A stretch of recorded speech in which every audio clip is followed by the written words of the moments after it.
취업 필수 반도체 패키지의 6강 강의를 시작하도록 하겠습니다.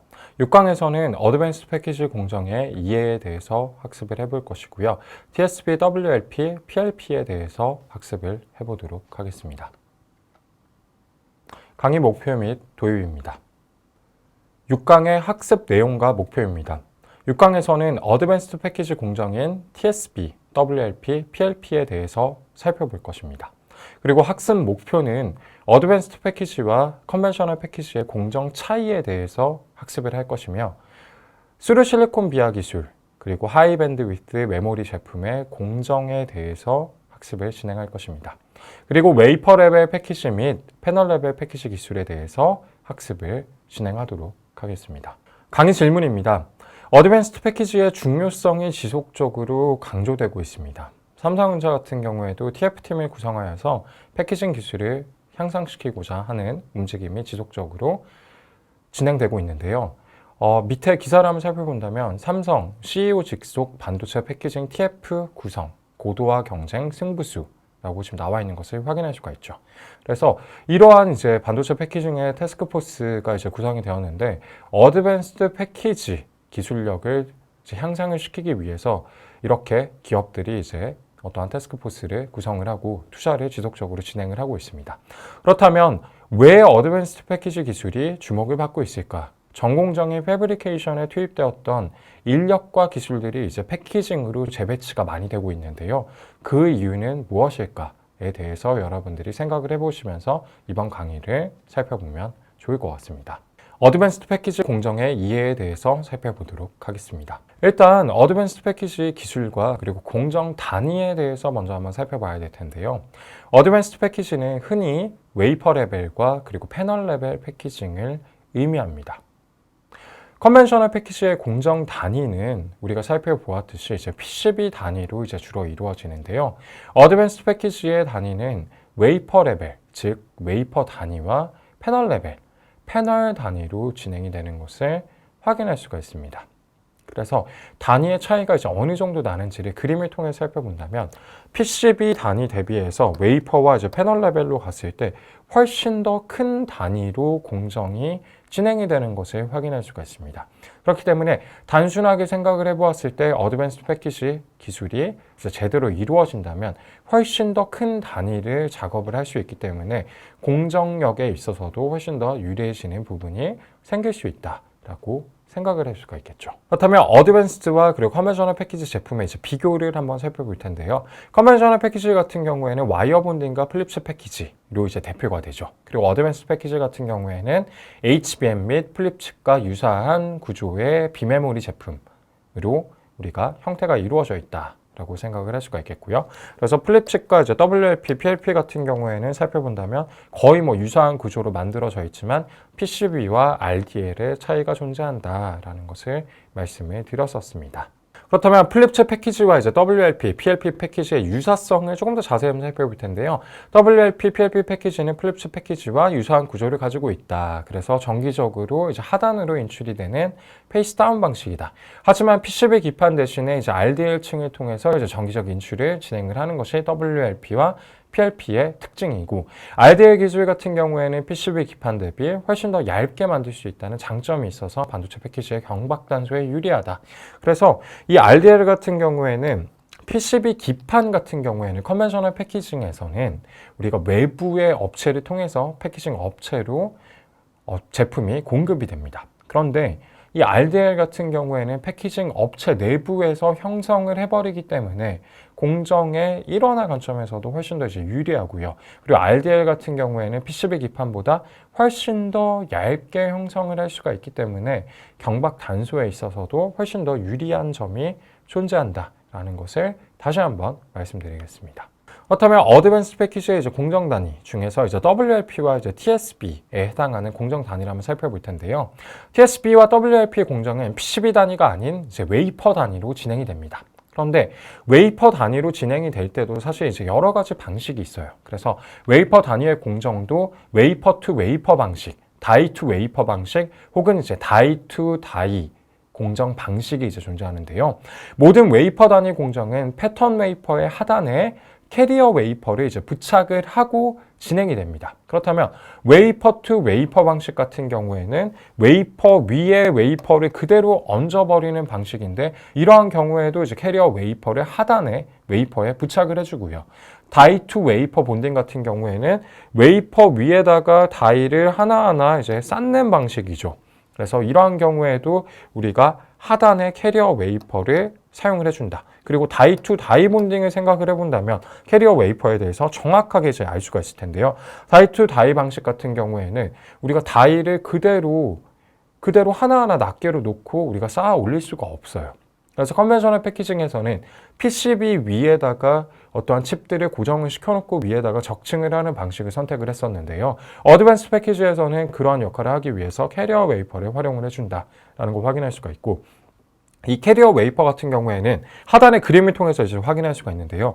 이렇게 투명한 혹은 뭐 불투명한 것도 있지만 유리로 만들어진 이제 웨이퍼를 캐리어 웨이퍼라고 불러요. 그래서 웨이퍼 투 웨이퍼 방식 혹은 다이 투 웨이퍼 방식에서는 패턴 웨이퍼를 캐리어 웨이퍼 위에다가 이제 고정을 해준 상태에서 이제 공정들이 진행이 됩니다. 그래서 캐리어 웨이퍼라고 이름을 붙인 이유가 캐리어, 즉 나르는 웨이퍼이다 라고 생각을 할 수가 있겠어요. 그래서 공정을 진행하기 위해서, 공정의 진행을 도와주기 위해서 꼭 필요한 날라주는 그러한 웨이퍼이다, 캐리어 웨이퍼이다 라는 관점으로 캐리어 웨이퍼를 생각을 해볼 수가 있겠습니다. 이번에는 PLP에 대해서 한번 살펴볼 텐데요. TSB와 WLP와는 다르게 PLP 같은 경우에는 패널에 반도체 칩들을 탑재하고 공정을 진행을 합니다. 패널 같은 경우에는 패널의 크기가 많은 양의 이제 반도체 칩들을 이제 공정을 진행할 수 있을 만큼 이제 굉장히 큽니다. 하지만 패널 레벨 같은 경우에 사실 우리가 그냥 딱 살펴봤을 때 많은 양을 한꺼번에 작업을 할 수 있다라고 한다면 당연히 훨씬 좋아 보이겠지만, 많은 양을 한꺼번에 작업을 하는 것이 사실 쉬운 기술이 아닙니다. 그래서 면적이 넓어질수록 어떠한 복잡한 구조의 비메모리 반도체 패키징이 굉장히 어렵습니다. 그래서 국내에서는 뭐 삼성전자, 네페스가 이제 PLP 기술이 이제 보유 중인데요. 패널 레벨을 살펴본다면 이렇게 패널 위에다가 칩들을 올려놓고 진행을 하는 공정이죠. 그래서 앞에서 살펴봤었던 WLP에서 우리가 캐리어 웨이퍼를 사용하는 것처럼 지금 패널을 사용하는 것을 확인할 수가 있고요. 삼성전자에서도 지속적으로 이제 PLP에 투자를 하고 있고, 네페스 같은 경우에 PLP 기술이 이제 굉장히 잘 활용을 하고 있습니다. 그래서 뭐 세계 최초로 PMIC에 이제 양산에 성공하였다라는 것도 확인을 해볼 수가 있습니다. 다음은 이제 TSB 기술의 이해에 대해서 한번 살펴보도록 하겠습니다. TSB 기술 같은 경우에는 우리가 스루 실리콘 비아라고 부른다.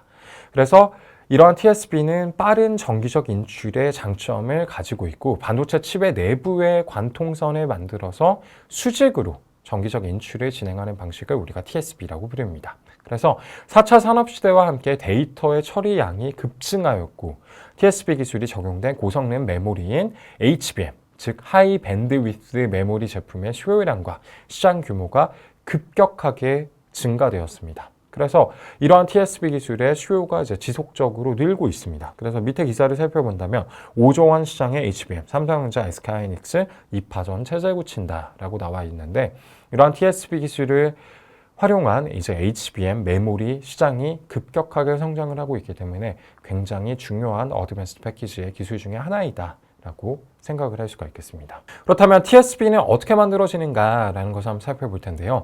일단 스루 실리콘 비아, 즉 내부를 관통하는 관통성 같은 경우에는 전공정인 패브리케이션에서 사실 시작이 됩니다. 그래서 어드밴스드 패키지 같은 경우에는 사실 조금 애매합니다. 전공정과 후공정의 사실 중간에 위치하고 있는 공정과 기술이다라고 생각을 할 수가 있겠어요.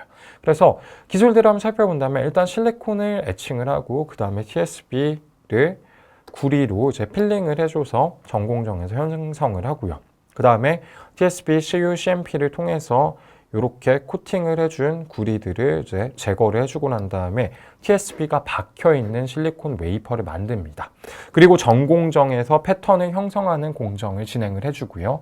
그 다음에 당연히 이제 범프를 포메이션을 해준 다음에 전공정에서의 작업이 완료가 되게 됩니다. 그러면 우리가 반도체 산업 구분을 한번 살펴봐야 될 텐데요.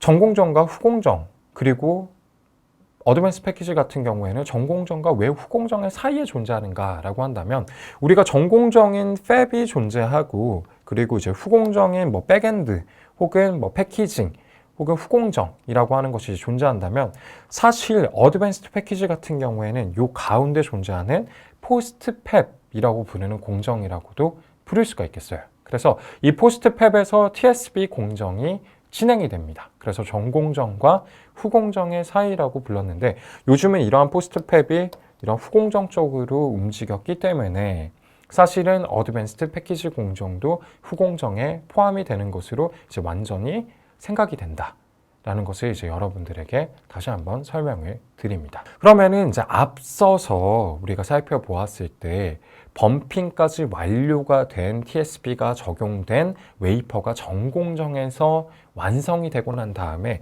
포스트 팹 공정으로 이제 넘어오게 돼요. 그러면 컨벤셔널 패키징과는 이제 다른 공정이 진행이 되게 되는데 말씀드렸듯이 캐리어 웨이퍼에 이렇게 TSB가 형성이 된 제품을 부착을 시키고요. 그 다음에 TSB를 각각 이제 노출을 시켜야 되기 때문에 TSB를 노출을 하기 위해서 뭐 가스를 활용한 식각을 진행을 해주고 그 다음에 절연층을 형성을 해주고 그 다음에 CMP를 진행을 해주고 그 다음에 백사이드에 노출이 되어 있는 비아 위에다가 범프를 포메이션을 해주고 그 다음에 마운팅 테이프에 다시 고정을 시킨 이후에 우리가 TSB를 적층을 하여서 다단으로 만들어주는 공정을 진행을 하게 됩니다.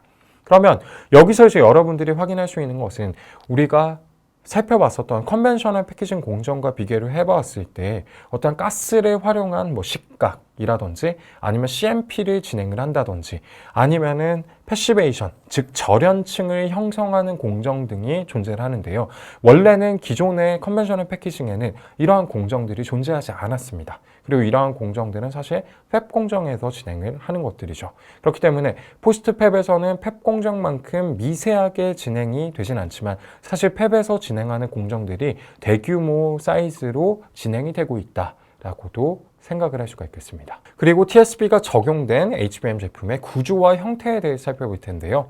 HBM 제품은 다단적 층을 통해서 TSB 간에 연결을 진행을 하게 됩니다. 그래서 실제로 살펴보았을 때 이렇게 TSB가 내부에 연결이 되어 있기 때문에 굉장히 빠르게 아래쪽으로 쭉 전기적 인출이 가능하고요. 다만 다른 점은 컨벤셔널 패키지 같은 경우에는 PCB가 가장 하단에 존재했었는데 TSB 같은 경우에는 가장 아래쪽에 이제 버퍼 다이라고 부르는 웨이퍼가 존재합니다. 그리고 그 위에 이제 코어 다이들이 적층이 되어 있고요. 버퍼 다이 같은 경우에는 명령과 제어의 역할을 수행하며 컨벤셔널 기준 PCB 기판의 역할도 수행을 하는 그런 웨이퍼라고 할 수가 있겠습니다.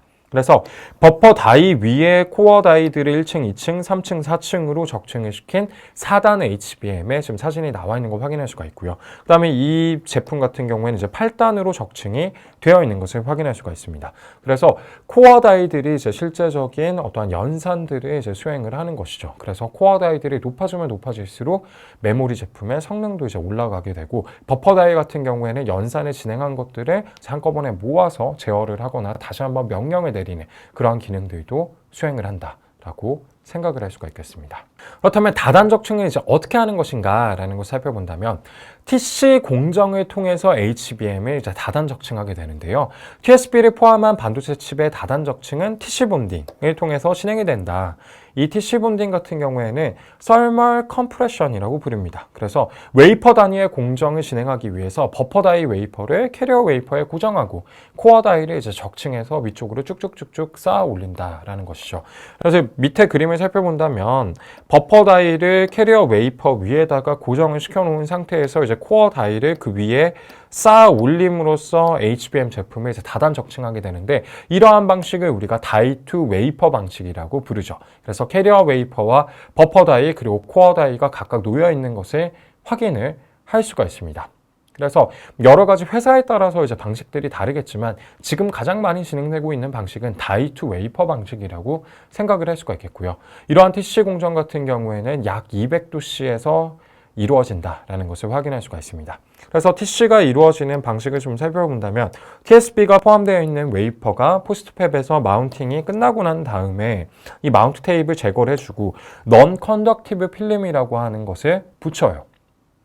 그 다음에 위에 다시 이제 HBM의 코어 다이를 또 붙여줍니다. 그리고 나서 마운팅 테이프를 또 떼고 그 위에 또 쌓아 올리고 이런 방식으로 지속적으로 논 컨덕티브 필름이라는 소재를 활용을 한 다음에 위쪽으로 쌓아 올리게 되는데요. 이러한 논 컨덕티브 필름은 어떠한 보호의 역할과 접합의 역할, 그리고 금속 간 결합을 도와주는 플럭스의 역할까지도 함께 수행하는 소재라고 할 수가 있겠습니다. 그리고 이렇게 해서 이제 다단 적층이 끝나고 나면은 당연히 HBM 제품도 이제 몰딩을 진행을 해줘야 돼요. 몰딩은 하지만 제조사별로 몰딩법이 굉장히 상이한데요. HBM 제품을 몰딩하는 방식은 사실 두 가지 정도가 존재합니다. 그래서 사이드 몰딩과 그리고 전체 몰딩의 두 가지가 존재합니다. 측면 몰딩 같은 경우에는 우리가 살펴보았을 때 코어 다이 중에 가장 위쪽에 존재하는 다이를 가장 두껍게 만들어 놓으면 사실 패턴면이 아니라 어떤 실리콘 면이 굉장히 두껍게 이제 만들어져 있기 때문에 굉장히 튼튼하다고도 볼 수가 있어요. 그래서 측면 쪽에만 이제 몰딩을 해줌으로써 HBM 제품을 이제 보호할 수 있는 방법이 존재하고요. 그리고 이제 전체 몰딩 같은 경우에는 위쪽까지도 몰딩을 진행을 해서 보호해주는 방식이다 라고 생각할 수가 있겠고, 이러한 몰딩법은 제조사별로 굉장히 상이하기 때문에 회사들마다 각각 고유한 기술들을 보호하고 있다라고 생각할 수가 있겠습니다. 그리고 몰딩이 완료된 제품은 솔팅을 통해서 이제 개별화된 HBM 제품으로 이제 완성이 된다라는 것을 다시 한번 확인할 수가 있겠습니다. 다음은 이제 WLP와 PLP에 대해서 한번 살펴볼 텐데요. WLP와 PLP 같은 경우에는 플립칩 패키지와 이제 구조적으로 거의 사실 동일합니다. 그래서 공통점은 반도체 칩의 정기적 인출 방향이 아래쪽이며 빠른 정기적 인출이 가능하다. 그리고 차이점 같은 경우에는 플립칩 패키지는 반도체 칩의 정기적 인출을 PCB를 통해 진행하지만 WLP, PLP 패키지는 RDL, 즉 재배선층을 통해서 이루어진다라는 부분이 이제 차이점으로 존재한다라는 것을 확인할 수가 있고, 살펴본다면 숄더 범프 아래쪽에 이제 PCB가 존재하고 이 WLP와 PLP 같은 경우에는 RDL층이 존재하기 때문에 사실 가장 크게 차이가 나는 것은 이 기판의 차이이다라고 생각을 할 수가 있겠죠. 그렇다면 RDL과 PCB가 이제 어떻게 차이가 나는가라는 것을 조금 더 상세하게 살펴본다면, 플립칩 패키지에서 PCB 기판은 외부 회사를 통해서 공급이 됩니다. 예를 들어서 삼성전자에서 공급을 받는다면 심텍 혹은 대덕전자, 삼성전기와 같은 회사에서 공급이 될 수가 있겠죠. 그러한 PCB 전문 업체들이 존재할 거고요. WLP와 PLP에서 RDL층 같은 경우에는 패키징 회사가 공정 중에 직접 제조를 합니다. 삼성전자라고 한다면 삼성전자 내부에서, SK하이닉스는 SK하이닉스 내부에서, 그리고 네페스는 네페스 내부에서 RDL층을 형성을 하기 때문에 외부에서 PCB 소재를 구매하지 않고 이제 이루어질 수 있다라는 점이 차이가 있고요. 플립칩 반도체 패키징용 이제 PCB 기판과 그리고 RDL을 살펴본다면은 당연히 이렇게 이제 공정의 단위에서 차이가 날 수밖에 없는 구조로 이루어진다라는 것을 여러분들이 다시 한번 확인할 수가 있습니다. 그렇다면 RDL의 형성 공정을 한번 살펴봐야 될 텐데요. RDL의 형성 공정은 전공정과 유사한 소재와 기술을 사용합니다. 그런데 전공정 같은 경우에는 이제 나노 단위로 이루어진다라고 한다면, 이 RDL을 형성을 하는 WLP 혹은 PLP 기술 같은 경우에는 마이크로 단위로 이제 이루어진다라는 걸 확인할 수가 있고요. 일단 웨이퍼가 입고가 되고 난 다음에 CUTI 대포 그리고 이제 PR을 코팅을 해줍니다. 그래서 CUTI 시드층을 도입을 하고 PR을 코팅을 해주고 그 다음에 이제 금도금을 진행을 해주는데요. 시드층 위에 이제 금도금을 진행을 해줍니다. 그래서 그림을 살펴본다면 웨이퍼가 입고가 되고 난 이후에 그 다음에 CUTI를 간단하게 데포지션을 해주고 그 위에 패턴을 짜야 되기 때문에 포토 레지스트를 코팅을 해주고 그 다음에 AU를 이 CUTI 층 위에 도금을 진행을 해줌으로써 RDL 형성의 공정이 시작이 됩니다. 그리고 CUTI 층을 우리가 이제 제거를 해주게 되는데요. 이 공정을 댐 필름 엣지 그리고 이제 PR 스트립이라고도 이제 부르고요. PR도 이제 같이 제거를 해주었고요. 그 다음에 다이일렉트릭 코팅을 통해서 우리가 형성이 되어 있는 AU층 위에다가 절연층을 또 도입하는 공정을 통해서 RDL이 완성이 되게 됩니다. 그리고 나면은 RDL이 완성이 되고 나면은 어찌되었든 하단에 숄더 볼과 이제 연결이 되어야 될 부분 혹은 RDL을 우선적으로 만들고 이제 칩을 연결을 한다면 칩의 범프 자리와 연결이 돼야 될 부분을 이제 제조를 해놓는다라고 생각을 할 수가 있겠습니다. 그렇다면 이 WLP와 PLP 기술이 가장 주목을 받는 이유는 무엇인가라고 한다면 여러분들도 아마 이야기를 들어본 적이 있으실 거예요. 팬아웃과 팬인 패키지에 대해서 이야기를 들어본 적이 있을 텐데요. WLP와 PLP를 통해서 두 종류의 반도체 패키지인 팬인과 그리고 팬아웃 패키지를 제조할 수가 있어요. 그래서 팬인 패키지 같은 경우에는 반도체 칩과 RDL 층의 너비가 똑같이 제조되는 반도체 패키지이며 몰드 공정을 진행하지 않고 칩을 실리콘면을 외부에 노출시켜 놓는 그런 패키지라고 할 수가 있겠고요. 팬아웃 패키지 같은 경우에는 RDL 층의 너비가 반도체 칩보다 더 큰 패키지이고 팬아웃 패키지는 확장된 RDL 층의 너비로 인해 더욱 많은 데이터를 송출을 할 수가 있어요. 그래서 팬아웃 같은 경우에는 팬인과 똑같은 크기로 칩을 만들었다고 하더라도 더욱 많은 데이터를 외부로 송출할 수가 있기 때문에 정기적인 인출이 훨씬 더 빠르고 더욱 복잡한 그러한 반도체 소자를 칩 내부에 형성을 할 수가 있기 때문에 그러한 부분이 장점이라서 팬아웃 패키지가 굉장히 주목을 받고 있고, 이러한 팬아웃 패키지를 효과적으로 만들 수 있는 방법은 WLP와 PLP 기술을 활용한 어드밴스드 패키지 기술이기 때문에 어드밴스드 패키지 기술이 더욱 주목을 받고 있다라고 생각을 할 수가 있겠습니다. 그렇다면 WLP와 PLP 반도체 패키지 공정에 대해서도 간단하게 한번 살펴볼 텐데요. 두 가지 방식이 있는데 몰드 퍼스트 팬아웃 방식이 있고 사실 RDL 퍼스트 팬아웃 방식도 존재합니다. 그래서 팬아웃 패키지를 형성하는 공정이라고 살펴보시면 될 것 같고요. 살펴본다면 몰드 퍼스트와 그리고 RDL 퍼스트라는 단어가 있는데, 몰드 퍼스트라는 것은 칩을 먼저 배치하고 몰딩을 먼저 진행하는 방식, 그리고 RDL 퍼스트 같은 경우에는 RDL을 우선적으로 재배선층을 우선적으로 형성을 하고 칩을 올려놓는 방식의 두 가지 방법이 존재합니다. 그래서 캐리어 웨이퍼의 두 가지 방식 모두 릴리즈 테이프를 부착을 해주는 것으로 시작을 합니다. 그리고 난 다음에 릴리즈 테이프에 반도체 칩을 부착을 하거나 RDL을 형성을 해주는 방식에서 차이가 발생하죠. 그래서 이쪽이 RDL층을 먼저 형성을 하기 때문에 RDL 퍼스트 방식인 거고요. 이쪽에 반도체 칩을 부착을 하고 몰드를 먼저 형성을 해주기 때문에 몰드 우선 방식이다라고 부릅니다. 그래서 몰드를 형성을 하고 그 다음에 캐리어 웨이퍼를 탈착을 한 다음에 이 반도체 칩의 하단에 RDL 형성, 숄더볼 부착, 그 다음에 개별화를 진행을 해주는 게 몰드 우선 방식이고요. 그리고 재배선층을 RDL을 형성을 하고 반도체 칩을 부착을 하고 몰드를 진행을 하고 캐리어 웨이퍼 탈착, 숄더볼 부착, 개별화를 진행을 해주는 방식이 RDL 우선 방식입니다. 각각의 방식으로 팬아웃 패키지를 만들 수가 있고요. 물론 팬인 패키지도 만들 수가 있겠죠. 그런데 RDL 퍼스트 방식 같은 경우에는 굉장히 복잡한 RDL을 먼저 형성을 하기 때문에 더욱 고도화된 반도체 패키지에 적합한 방식이고, 몰드 우선 공정 같은 경우에는 몰드를 먼저 진행을 하고 RDL을 형성하는 방식이기 때문에 상대적으로 단순한 제품에 적용이 되는 방식이다 라고 생각을 할 수가 있겠습니다. 그래서 이러한 두 가지 방식으로 WLP와 PLP의 반도체 패키지 공정이 진행이 된다라는 것을 확인할 수가 있습니다. 그렇다면 제 6강에 저희가 정리를 좀 해볼 텐데요. 6강에서는 어드밴스드 패키지에 대해서 학습을 진행을 했었습니다. 그래서 TSP 기술, 그리고 WLP, 그리고 PLP 기술에 대해서 각각 살펴보았습니다. 그래서 이러한 세 가지 기술을 우리가 어드밴스드 패키지 공정 기술이라고 정의를 내렸고요. 어드밴스드 패키지 공정 같은 경우에는 컨벤셔널 패키지와 우리가 비교를 해보았을 때 컨벤셔널 패키지는 PCB 단위로 공정이 진행이 되었다면 어드밴스드 패키지 공정은 웨이퍼 혹은 패널 단위로 공정이 진행이 된 것을 확인할 수가 있습니다. 그래서 WLP와 PLP에서는 RDL층을 활용을 하게 되는데, 이러한 RDL층은 패키징 회사에서 형성을 하게 되고 PCB와 동일한 역할을 수행을 하는 어떠한 소재이다라는 것을 확인할 수가 있습니다.